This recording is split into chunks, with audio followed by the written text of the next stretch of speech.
మహిళ శక్తివంతురాలైతే కుటుంబం నిలబడుతుంది, తద్వారా సమాజ ప్రగతికి దోహదం చేస్తుంది. ఈ దిశగానే అడుగులు వేస్తోంది రాష్ట్ర ప్రభుత్వం. 1 కోటి మంది మహిళలను కోటీశ్వరులను చేయాలనే లక్ష్యంతో ఇందిరా మహిళా శక్తి పథకం కింద రుణాలు అందజేస్తుంది. స్వయం సహాయక సంఘాల సభ్యులను పారిశ్రామికవేత్తలుగా మార్చేలా ప్రణాళికలు చేస్తుంది. ఆదిలాబాద్లో కొంతమంది మహిళలు కోకోపిట్, కోకో ఫైబర్ వ్యాపారం చేస్తున్నారు. వేసవి కాలంలో ప్రధానంగా గుర్తుకొచ్చే వాటిలో కొబ్బరి బోండం ఒకటి. అందరూ తాగిపడేసే ఆ బోండం పలువురికి ఉపాధిగా మారింది. ఆదిలాబాద్ జిల్లాకు చెందిన వినాయక మహిళా సమాఖ్య కొత్త వ్యాపారానికి శ్రీకారం చుట్టింది.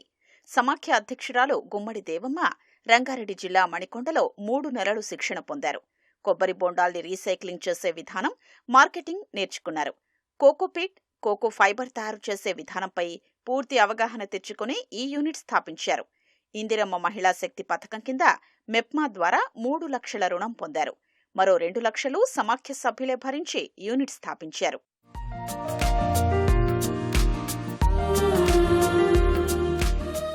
కొబ్బరి నీళ్లు తాగాక బోండాల్ని వృధాగా పడేయటం వల్ల వాటిలో నీళ్లు నిలిచి ప్రమాదకరమైన డెంగీ, మలేరియా దోమలకు ఆవాసంగా మారతాయి. అలా వృధాగా మిగిలిపోతున్న వాటిని వాడుకునే విధంగా ఈ యూనిట్ ని ప్రారంభించారు.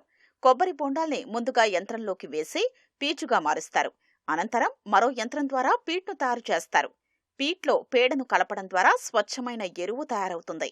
పీచ్ను వినాయకుడి ప్రతిమలు, బ్యాగులు, సోఫా సీట్ల తయారీకి వాడుకోవచ్చని దేవమ్మ చెప్తున్నారు. వేస్ట్గా తాగి పడేసిన కొబ్బరి బొండలు ఎక్కడే అంటే అక్కడ కుప్పలు కుప్పలుగా ఉంటున్నాయి. దాంట్లో ఈగలు, దోమలు జామ్ అయిపోయి డెంగ్యూ, మలేరియా వంటి వ్యాధులకు గురవుతున్నారు. పడేసిన దాంతో ఏమైనా చేయగలుగుతారా అని మన ట్రైనింగ్ కలెక్టర్ సొలని మేడం చెప్పడం జరిగింది. కొబ్బరి పీచేమో విగ్రహాలు తయారు చేయటానికి, మనకు దేవి నవరాత్రులు కానీ, ఈ గణపతుల విగ్రహాలకు, మరియు సోఫా సీట్లో బెడ్స్, హాస్పిటల్లో బెడ్స్ కానీ, పైన సీలింగ్ వేయటానికి కూడా దీన్ని వాడతారు. చెట్లల్లో, మొక్కలలో ఎరువు కోసము పొడి ఉపయోగపడుతుంది. మరి మన దగ్గర ఇది యూనిట్ పెడితే మన మహిళలకు ఉపాధి కలుగుతుంది.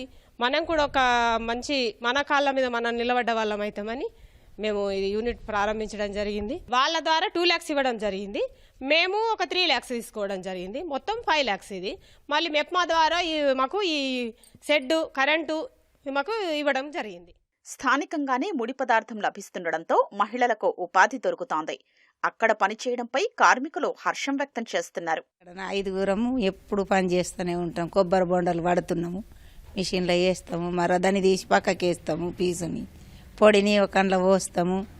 ఇది నీడ పట్టున పని ఉన్నదని ఇక్కడ పని చేస్తున్నాం. ఇది మంచిగానే ఉన్నది. 1 కోటి మంది మహిళల్ని కోటీశ్వరులుగా తీర్చిదిద్దాలనే ఉద్దేశంతో ఇందిరా మహిళా శక్తి పథకాన్ని ప్రారంభించింది.